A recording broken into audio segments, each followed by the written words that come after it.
तो हम लोग शुरुआत करते हैं एक नई और धमाकेदार वीडियो के साथ, जिसमें हमारा पहला टॉपिक चल रहा था फंडामेंटल ऑफ सी।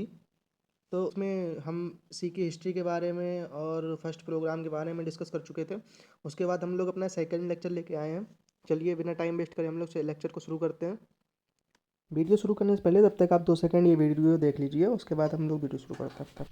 हेलो बच्चों, आज मैं फिर आया हूँ एक नया टॉपिक लेकर जिसका नाम है स्ट्रक्चर ऑफ सी प्रोग्रामिंग। लेकिन उससे पहले अगर आपने पुरानी वीडियो नहीं देखी तो पहले जाकर उस वीडियो को देखो, जिसका लिंक आपको डिस्क्रिप्शन में मिल जाएगा। लेकिन जो भी वीडियो में बताया जाएगा वह आपसे लास्ट में ज़रूर पूछा जाएगा, तो वीडियो को बिल्कुल ध्यान से देखें। अगर अभी तक आपने हमारे चैनल को सब्सक्राइब नहीं किया है तो पहले चैनल को सब्सक्राइब कर लें, ताकि आने वाली सभी वीडियो आपके पास सबसे पहले पहुँचें। छुटकी, तुमको कुछ कहना है क्या? चैनल को सब्सक्राइब कर लें। चलिए चलिए शुरू करते हैं। तो आज का हमारा टॉपिक क्या रहने वाला है? Basic structure of C program. जो हमारा सी प्रोग्राम जो लिखा जाता है उसका जो बेसिक स्ट्रक्चर है उसके बारे में हम लोग आज डिस्कस करेंगे। जो हम लोग प्रोग्राम पढ़ेंगे तो उसके बारे में हमें पता भी होना चाहिए कि प्रोग्राम का क्या क्या स्ट्रक्चर रहता है, किस किस तरह से हम लोग चीज़ों को डिफाइन करते हैं। ठीक है, तो बिना देरी करे हम लोग शुरू करते हैं। तो बेसिक स्ट्रक्चर ऑफ सी में क्या हो गया है, सी प्रोग्राम में क्या हो गया है? पहला हो गया हमारा डॉक्यूमेंटेशन, दूसरा आता है हमारा प्री प्रोसेसर, तीसरा आता है हमारा डेफिनेशन, चौथा आता है ग्लोबल डिक्लेरेशन, पांचवा आता है मेन फंक्शन। मेन फंक्शन के बाद जो हमारी प्रोग्राम की पार्टी शुरू होती है उसके बाद होता है सब प्रोग्राम्स। तो हम लोग पहला अपना टॉपिक लेके चलते हैं। तो बच्चों हमारा पहला टॉपिक क्या हो गया? डॉक्यूमेंटेशन। तो डॉक्यूमेंटेशन में क्या होता है? जो भी चीज़ हम प्रोग्राम में लिखेंगे या जो करेंगे प्रोग्राम में उसके बारे में जो भी चीज़ बताते हैं तो उसे हम कमेंट्स के अंदर लिख देते हैं। तो जो क्या होता है जब हम प्रोग्राम अपना एग्जीक्यूट करते हैं, ये डबल कोट्स लगा दिया तो इससे मतलब क्या होता है कि या ये नीचे यहाँ पर मल्टी लाइन कमेंट हमने लगा दिए। जो कमेंट पढ़ेंगे तो कमेंट में पढ़ेंगे कमेंट कितनी तरह की होती है, क्या क्या कमेंट होती हैं। तो ये कमेंट्स लगा देते हैं। इसके बाद जब हम प्रोग्राम को एग्जीक्यूट करते हैं तो हमारा जो कंपाइलर होता है वो इस एरिया को छोड़ देता है, जिस पे कमेंट लगे होते हैं उस चीज़ को छोड़ देता है, बाकी प्रोग्राम को एग्जीक्यूट कर देता है। ठीक है, तो डॉक्यूमेंटेशन में यही आ जाता है। और इसकी थ्योरी वगैरह आप देख लीजिएगा। थ्योरी में क्या होता है, वो थ्योरी तो वही यूनिवर्सिटी वाले एग्जामों में ज़्यादातर ज़रूरत पड़ती है, वरना थ्योरी की ऐसी कोई ज़रूरत नहीं है। तो उसके बाद हम अपना अगला टॉपिक शुरू करते हैं। अगला टॉपिक हमारा क्या हो गया? अगला टॉपिक है हमारा प्री प्रोसेसर सेक्शन। जो प्री प्रोसेसर सेक्शन जो हमारा होता है प्रोग्राम में, उसमें क्या होता है, जैसे has include stereo data H, has include conio data H, ये हमने ले रखी है।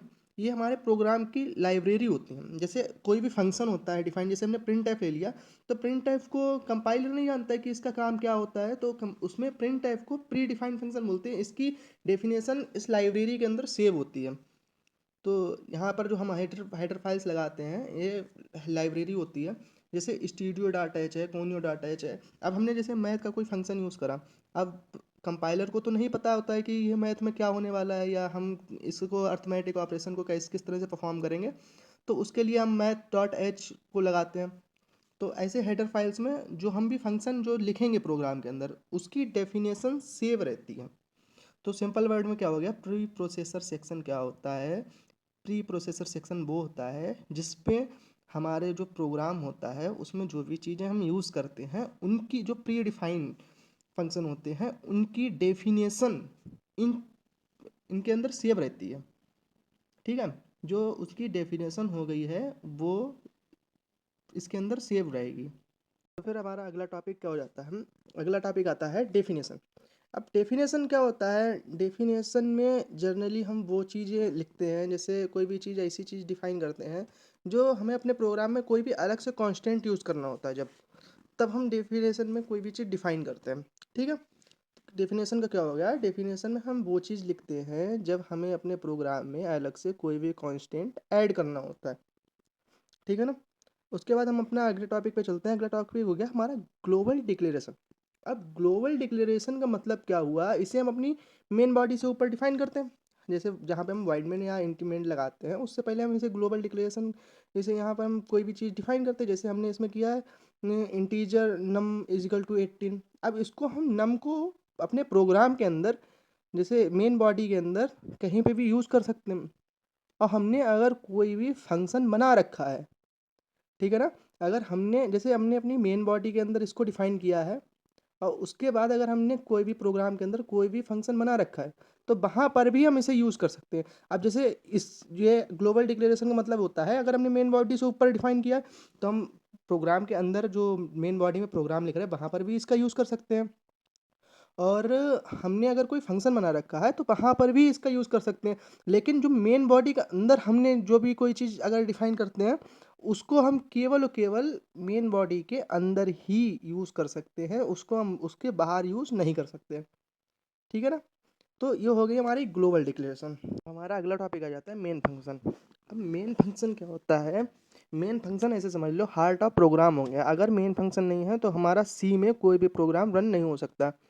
और मेन फंक्शन जो होता है उस मतलब उसको दो पार्ट में डिवाइड करते हैं। पहला हो गया डिक्लेरेशन पार्ट, दूसरा हो गया एग्जीक्यूशन पार्ट। ठीक है। अब ये क्या होता है, अब आप आगे धीरे धीरे जैसे सी पढ़ते जाएंगे आपको धीरे धीरे सब कुछ समझ में आता जाएगा। ठीक है। अभी आप केवल इतना समझिए कि किस चीज़ का क्या काम होता है। ठीक है। अभी आपको हो सकता है बहुत सी चीज़ें समझ में ना भी आए। ठीक। तो मेन फंक्शन का हमारा काम क्या हो गया? मेन फंक्शन का काम इतना होता है, अगर हम प्रोग्राम में कोई भी चीज़ लिखते हैं, कोई भी चीज़ एग्जीक्यूट करते हैं, वो हम मेन फंक्शन के अंदर करते हैं।